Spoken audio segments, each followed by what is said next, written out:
conférence de presse bi jàmm la li ñu bëggoon waxtaanee ak sénégalais yi moo di ne. gannaaw suba donc dimanche 17 juillet à partir de 15 heures ci ngoon la ñu nar a amal ñun intercoalition Yewwi Askan Wi ak Wallu benn activité boo xam ne mu ngi nar a commencer terrain Diatir continuer pharmacie Nema dem Insa Ndiaye continuer marché Saint-Maur jëm rond-point Belali continuer ba préfecture rond-point Jean-Paul II ñu daanelee ci rond-point Aline Sitoé Diatta wax naa fi ñaari mbir yoo xam ne bu ngeen ko déggee war na am lu mu leen fàttali. gannaaw suba mooy dimanche mooy le 17 juillet 17 juillet daf ñuy fàttali 17 juin il y a un mois président Macky Sall le président néocolonial Macky Sall ànd ak son administration daf ñu tere woon manifestation fu nekk ci Sénégal rawatina fii ci Ziguinchor fii ci Casamance le 17 boobu la ñu bëgg a jëmmal la ñu bëgg a màggal pour naxarlu recul démocratique yi nga xam ne moo mandargal fukki atu président Macky Sall depuis bi ñu ko falee 2012 recul démocratique boo xam ne bokk na ci li ko mandargal rey doomu Sénégal bokk na ci li ko mandargal torturer doomu Sénégal bi nga xam ne dafa signé ay convention internationale contre la torture contre les traitements inhumains et dégradants contre les traitements cruels état du Sénégal boobu mooy jàpp François Mancabou noot ko torturer ko ñenn ñi naan damm colonne vertébrale bi ba mu mujjee faatu yàlla na ko yàlla yërëm yàlla na ko yàlla xare aljana ñuy jébbalaat suñu njaal ci Clémence Coly jabaru François Mancabou ci mbooleem mbokk François Mancabou ci mbooleem communauté Mankagne ci mbooleem communauté casamançaise mais daanaka Sénégal moo ñàkk ñu ngi jébbal suñu njaal askanu Sénégal sépp mais état néocolonial du Sénégal ak président néocolonial Macky Sall bi nga xam ne li leen mandargaal bokk na ci rey Idrissa Goudiaby fii suñuy kanam ce 17 juin là ndax lan fépp ci Sénégal manifestation amu fa fenn ci Sénégal le 17 juin manifestation amu fa fii ci Ziguinchor malgré l'interdiction manifestation bi egg fi mu waroon egg muy rond-point Aline Sitoé Diatta image yi photo yi nataal yi vidéo yi merloo président Macky Sall mu joxe ordre gendarme yi ñenn ci gendarme yi appliqué ordre illégaux yi tiré à balles réelles rey suñu mbokk Idrissa Goudiaby yàlla na ko yàlla yërëm suuf woyof ci kawam yàlla na ko yàlla xare aljana ñuy massawuwaat ñi nga xam ne ñoom ñooy mbokk Idrissa Goudiaby waaye tamit 17 juin boobu la ñu rey suñu mbokk Alexis Abdallah Diatta ci Bignona pour les mêmes raisons pour les mêmes causes tir à balles réelles bëgg leen rey nag ñaari yoon boom leen rey leen physiquement waaye bëgg leen rey une deuxième fois naka ci gàkkal seen der gàkkal seen mémoire teg fen ci seen kaw ne xawma ay objet contendant ay paaka xawma ay sabre ci leen reyee accident mort xawma naturel xawma mort accidentel donc loolu la ñu wax ne mënuñu campagne ñaar fukki fan ak benn jëm ci élection législative lu mel ni torture pour wan leen ne torture ni mu bonee ci àddina torture dafa bokk ci crime yi nga xam ne du mës a am prescription maanaam tey jii nii am na loo xam ne boo ko defee jalgati yoon bu defee juróomi at bu defee ñetti weer bu defee juróom benn weer kenn mënutu li si topp mais torture fii ba yaa ngi dund bu yóbboo nga nëbatu de waaw wala kon nga nekk président à vie mais fii ba yaa ngi dund loolu du mës a am prescription maanaam mun nañ la ci topp boo deewee sax ñu def procès sa ginnaaw donc ce sont des crimes imprescriptibles daanaka crime contre l'humanité la loolu rek pour wane naka la àddina bi gàkkalee sibee li nga xam ne moom la ñuy woowee torture mais torture boobu noonu la ñu torturé le 17 juin bii passé fukki nit ak ñeent doomu Casamance fii ci li nga xam ne moom mooy gendarmerie bu Néma fukki nit ak ñeent bokkoon na ci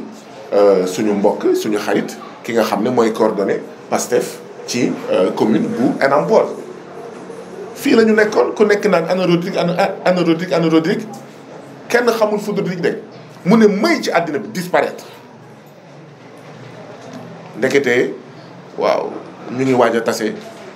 mais kaso ci Ziguinchor boobu la ñu xam ne Rodrigue jàpp nañ ko mais nous avons affaire à un état voyou nous avons affaire à un banditisme d'état néocolonial et qui utilise le mensonge d'état pour cacher ses crimes les plus crapuleux les plus abjects les plus infects ñu ne nag mënuñu campagne 21 jours mu mel ni dara xewul woon Sénégal jamono yi passé mu mel ni dara xewul Sénégal jamono yi ñu toll mu mel ni Sénégal d'accord amul torture jamono ji mu mel ni Sénégal amul des crimes d'état ñu jàpp nag ne donte ñu ngi nekk ci campagne électorale ci campagne bi la bokk ñuy fàttaliku régulièrement ñoom François Mancabou ñoom Idrissa Goudiaby ñoom Alexis Abdallah Diatta ñoom ñi ñu torturé woon toj seen bopp biir gendarmerie Néma ba dëtt di ci génn waaye fàttaliku tamit suñu 14 martyrs de mars 2021 fàttaliku suñu jigéen jàmbaar yi ñu jàppoon ci mars 2021 fii ci Casamance gendarmerie Néma encore mi torturé 14 jeunes le 17 juin le 18 juin le 19 juin le 20 juin le 21 juin le 22 juin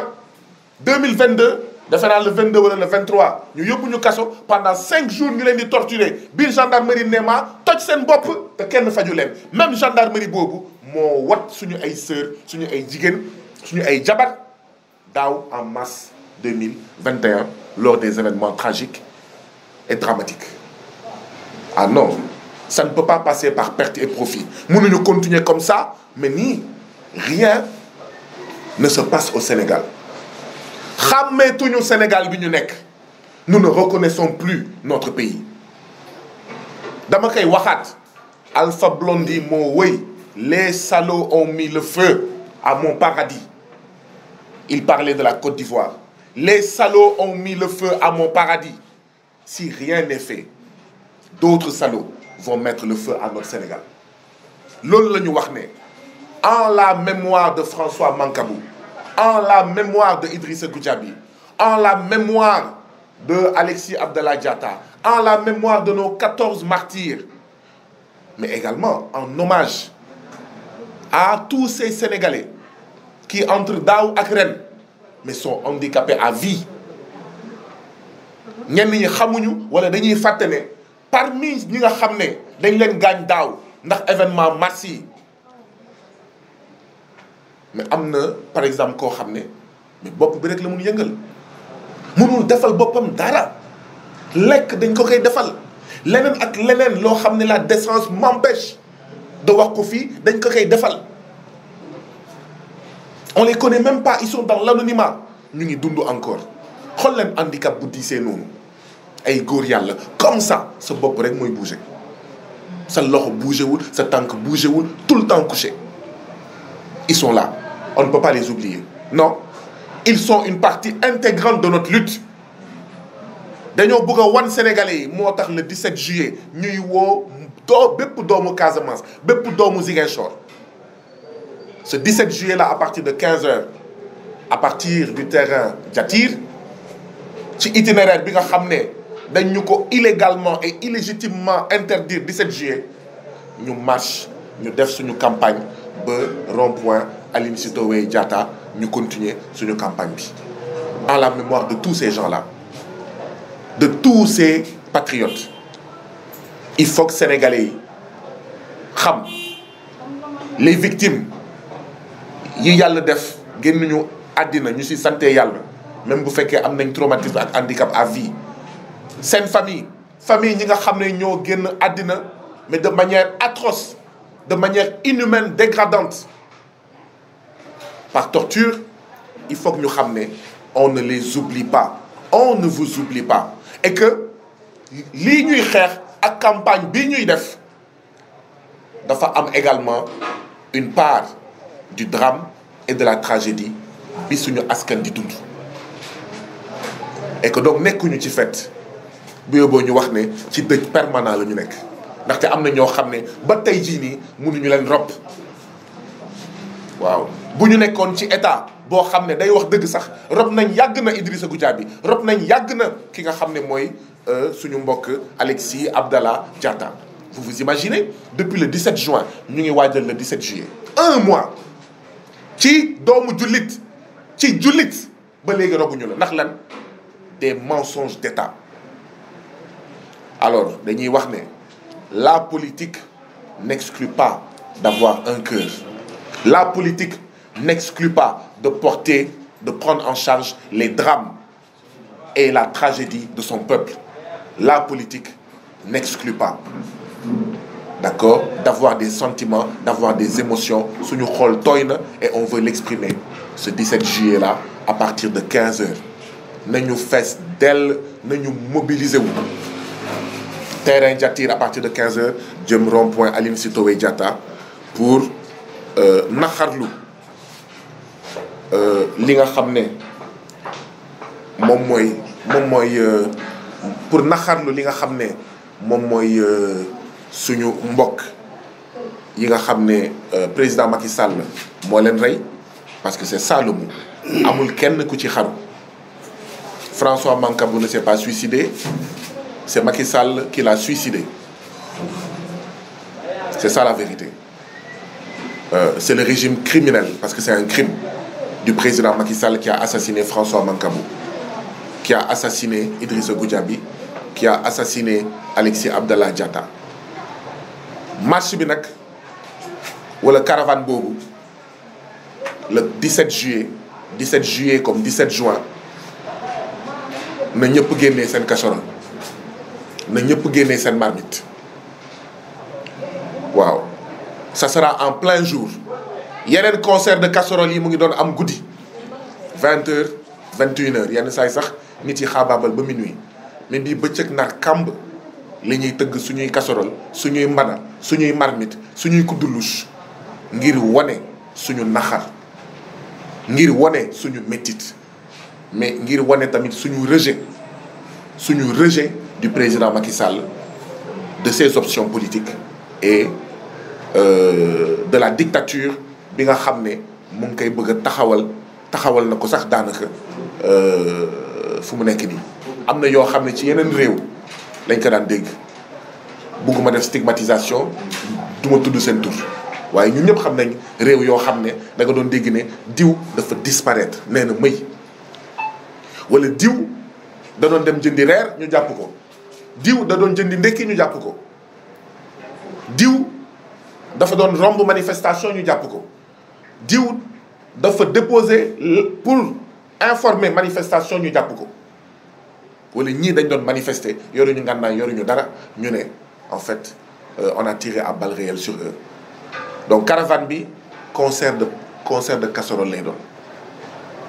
waaw concert de marmite lay doon ñuy lancer un appel à tous les Casamançais, à tous les Ziguinchorois. Dimanche 15 bu ñu añee ba noppi ñun ñëpp nañu nekk ci mbedd bi ak suñuy casserole. Oulimata Sidibé dina génnee mbana man bés boobu naa yore sama marmite waaw terrain Diatir ba rond-point Aline Sitoé Diatta. Donc lii mooy li am solo li nga xam ne moom lañ leen bëggoon wax waaye wax ne caravane boobu itam c'est pour dénoncer la stigmatisation dont est victime la Casamance. Waaw les Casamançais ne sont pas des rebelles. Rebelle bu amee le premier rebelle au Sénégal s'appelle président Macky Sall ndaxte lan mooy rebelle mooy koo xam ne autorité daf fi nekk nga ne reconnaître autorité boobu nga ne da ngay fipp ci autorité boobu loolu mooy définition rebelle. définition rebelle boobu bu ngeen di ut rebelle ngeen dox ba tase président Macky Sall jarutul ngeen di ut rebelle. Pourquoi? Parce que président Macky Sall moo reconnaître l'autorité du peuple sénégalais. Président Macky Sall lu neex Sénégal mu dagg ba mu gën a duuf jox France jox États-Unis jox Union européenne kon kooku bu dee ñàkk reconnaître autorité président Macky Sall par ses options politiques lu neex ci Sénégal mu jox ses maîtres impérialistes lu duuf ci Sénégal waaw mu jox ñi nga xam ne ñoom lay jaamu seeni soxla ba tax amuñu xaalis bu doy pour yoonu Enampor ñu goudronné ko ba tax amuñu xaalis bu doy pour yoonu Kagit ñu goudronné ko ba tax amuñu xaalis bu doy pour yoonu Boutoupa Camaracounda ñu goudronné ko ba tax sur 19 villages à Enampor ñeent ñoo ci am courant. Certainement ça doit être à peu près la même chose à Adéa ba tax sur 25 villages dans la commune de Niassia ñaar ñoo ci am courant. Donc bu dee cette rebelle mooy koo xam ne reconnaîtrewul jaamuwul autorité bi fi nekk c'est le président Macky Sall. Donc stigmatisation bi nga xam ne dañ koy stigmatiser la Casamance complexe bi nga xam ne moom le président Macky Sall bëgg a complexé loo doomu Casamance ba ku jóg amoo beneen ambition lu dul sortir la Casamance de la pauvreté et du sous-développement sortir le Sénégal et l'Afrique de la pauvreté et du sous-développement ñu jiñ la ne la rebelle nga pour lan nga am kersa dootoo wax nga am kersa nga wàññi wax ci loolu tamit dinañ ko fësal bu baax a baax ci caravane bi nga xam ne mooy am le 17 juillet terrain Diatir incha allah ba rond-point Aline Sitoé Diatta donc lii la ñu ñëwoon ne dinañ leen ko wax.